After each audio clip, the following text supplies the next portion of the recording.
This is episode 43 of Standing Out. Standing Out is a remarkable interview style podcast with the intention to highlight women and men making outstanding contributions in their field. This podcast is generously sponsored by Think Global. Think Global is a business advisory firm working with women entrepreneurs around the globe to scale their businesses to the next level. This podcast is also generously sponsored by Smash Fund. Smash Fund is for the dreamer who dares to dream, the entrepreneur who eats obstacles for lunch, and a place where passions, people, and life collide. You can find your special invitation code in the description of this podcast. Today, I'd like to welcome Trish Thomas. Trish is partner and CEO at Atomic20. Atomic20 is a marketing executive. Trish is a marketing executive with experience spanning a wide range of industries. She holds a BS in computer information systems and an MBA in management and strategy. Trish is an expert on fast-track business growth with a track record of helping clients boost visibility, sales, and profitability rapidly. At Atomic20, she and her partners are challenging the status quo in advertising and reinventing the way teams work together to deliver great creative. Trish, welcome. Thanks for being here.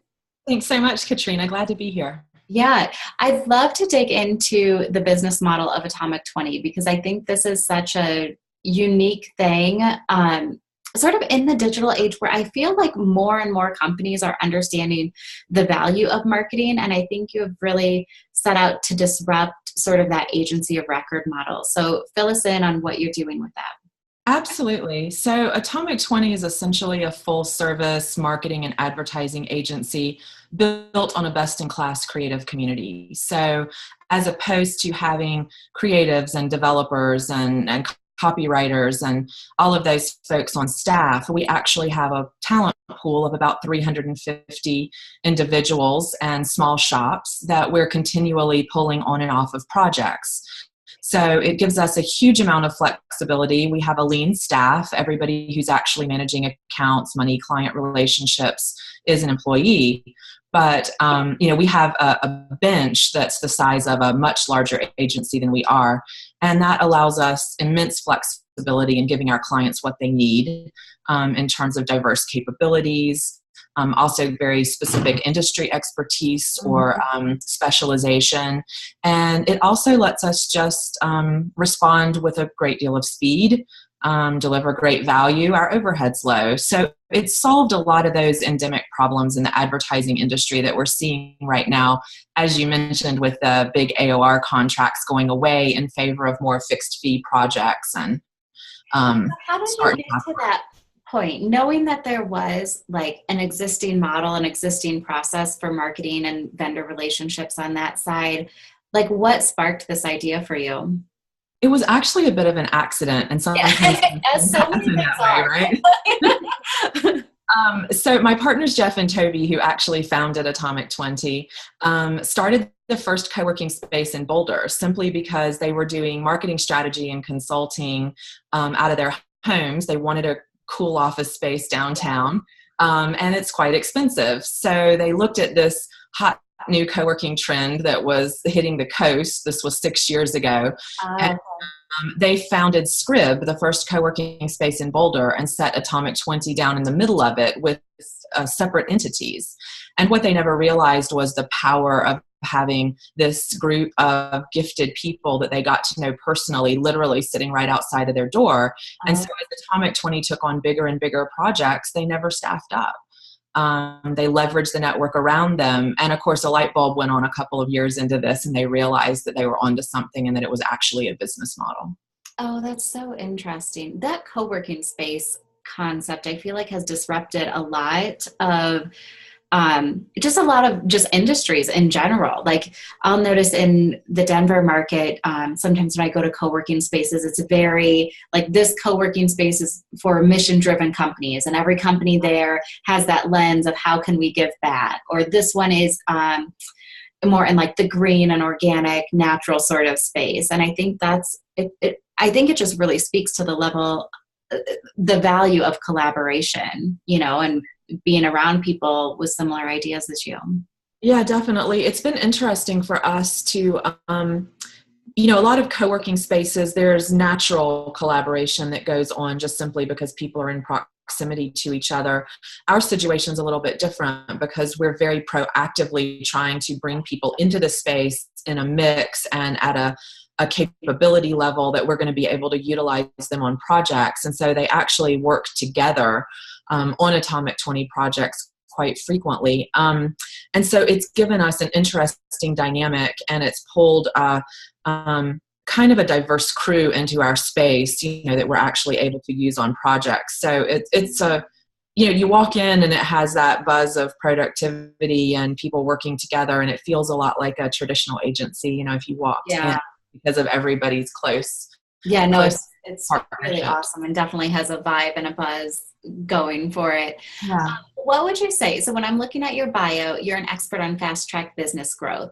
Like, how did that happen? Because I think that's so desirable. No one wants the slow track business growth, right?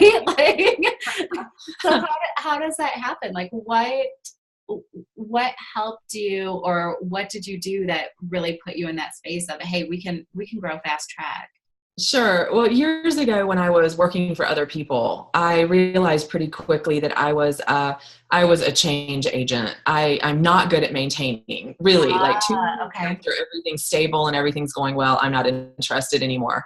So it struck me after, building a pretty dysfunctional resume for a decade or so, this number of jobs, that I was consulting by job hopping, And so for 13 years before I joined Atomic20 in 2014, I just grew companies, and it was lovely because it was my job to come in and disrupt things, shake things up, implement change, and then to exit when it made sense. Mm-hmm. So I loved that. It was a great portion of my career and gave me just an immense amount of skill that I leverage every day now that I'm growing an agency. But that's kind of how I got into that fast track business growth groove. And I find that as much as companies want to grow quickly, there's also a huge amount of pain that comes with rapid growth. It is not easy. Yeah.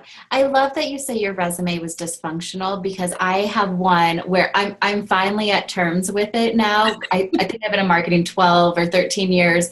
But for so long, I'm like, oh, I can't share that early on thing on my resume. That doesn't relate, because it was never a linear path for me. Like, my background, I actually have a degree in elementary education and then didn't want to be a teacher. Went to grad school, got a master's degree in sociology. I'm like, what do you do with that degree? You know what I mean? And I landed in marketing, and now I'm like, okay, now I see how all the dots connect. Absolutely. But for a time, there was no connecting the dots. It's, only until you look back that you can see that. Right. So that's really interesting. So you mentioned, fast growth, as much as we want it, of course, there are some downsides and challenges that come along with that. Can you kind of speak to some of what those challenges are?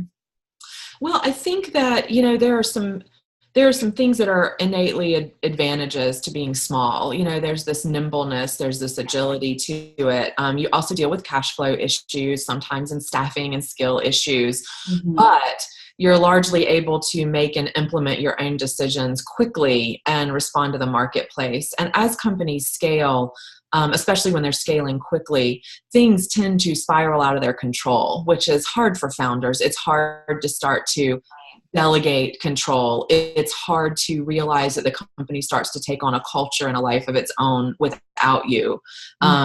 For a lot of founders, it's hard to get up out of the weeds with the actual products and services and people and start to focus on money, whether it's investment or debt management or looking at R&D, what are we going to do next? Right. So I think there's the component of the changing focus. And I think there's just the reality that when things get big, they get unwieldy, and it's a wild ride. It is. What is one thing that you do to help yourself sort of keep up on industry trends or hot topics and, to stay competitive? Sure. I think it's really important, and I'm sure you do the same thing kind of in your sector of our industry, but I'm always looking at, Ad Age and 4As, and I get a lot of digests that just let me skim over it and see what's happening and hit the articles that are kind of relevant to me. I think that that's a really important thing for anybody to do. I also kind of have curated feeds with some websites like Brain Pickings and Medium that let you pull, from a wide variety of interest areas and kind of tap into what's cool for you.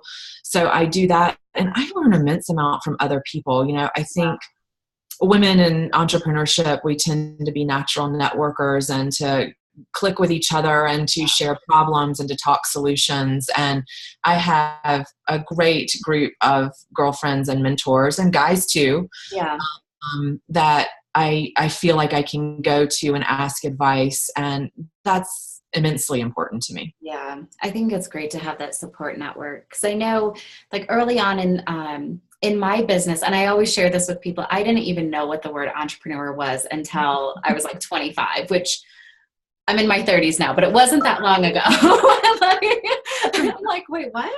But I think it's so good to have people around you who also just kind of push you and have other ideas that you can kind of expand on, or just a different lens to think through some situations. Like, there's so much value in that. I agree. And I agree with,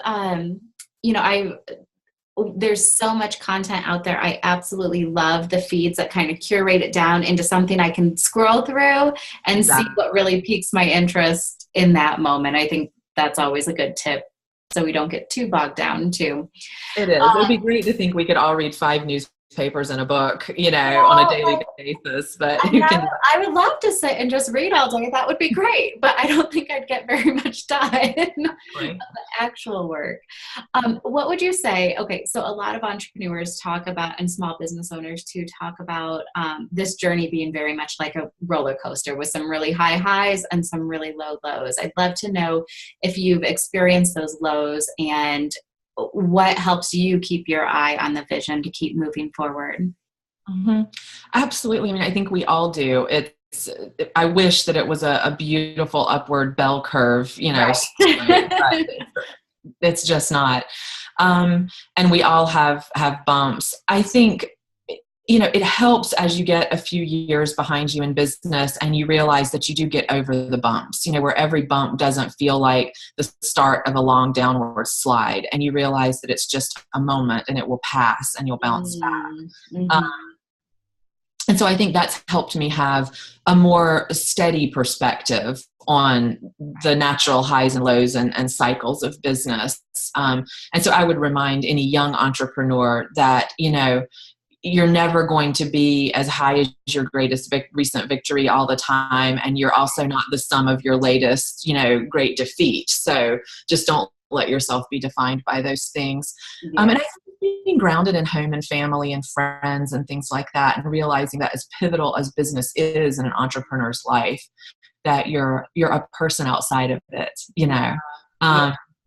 and we all have so much to be grateful for in the Colorado business community. Oh, absolutely. And I feel like we forget that piece of business does become such a big part of us, and we're spending a large chunk of our time doing that we forget those other things that we value, like friends and family, and taking time to really spend time with them and enjoy those pieces. So I think that's really great advice. What's your favorite part about being an entrepreneur? I love just collaborating with other people to make an impact. I mean, I love that there's nothing like feeling like you are a catalyst for something that really works. You know what I mean? When you have those moments where you made a really positive impact on a client's company, you really hit the ball out of the park. I mean, those moments make all the junk, that you come up with, and the rest of it worthwhile in my mind. And it's really exciting for me with Atomic20. We kind of view our mission as something bigger than just delivering great creative to clients, as important as that is. I really do feel like that there is a new workforce dynamic that's playing out with the gigging economy, so much of the workforce moving out of, legacy types of jobs and either going out on their own freelance or doing permalance gigs, or even just recognizing that we're going to all change jobs frequently and that that's okay. Yeah.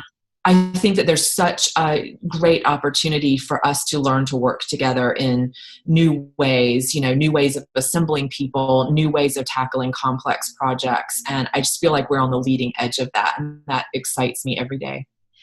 You know what? And I feel so much of that because I too also like changing projects and doing things where I know I can make an impact. And I come from a family where everyone stays in their job from the day they graduate high school until the day you retire. And that is it.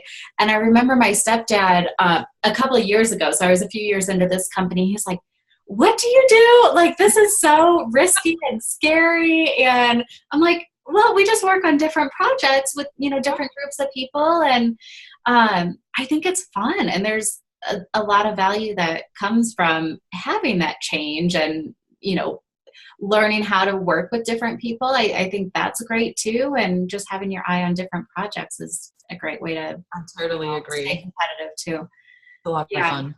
I did see, I wish I could remember where I saw it, but I saw something the other day, and the stat was what you were just mentioning about people moving out of legacy jobs and doing more freelance or consulting. I think the stat was something like a third of the workforce is moving or has moved to be a contractor rather than a W-2 employee.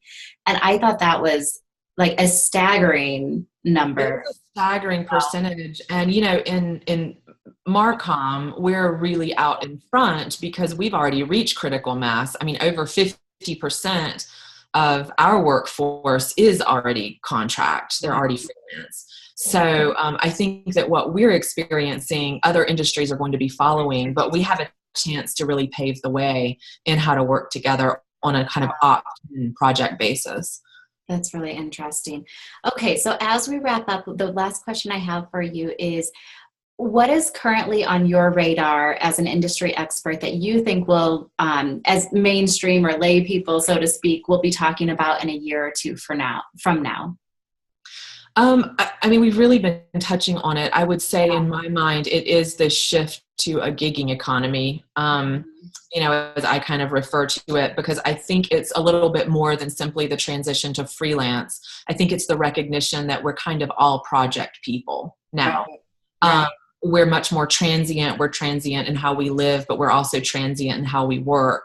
And figuring out how to still accomplish large scale change and highly impactful project work together, in a very united, tight way, but doing it knowing that we're going to all move on at some point and do something else. And so I do think that that's going to become more and more of a trend, and it's going to work its way even into, the middle of the country, into some of the places where I think they're still functioning in more of a traditional HR model in terms of how they think about work and career.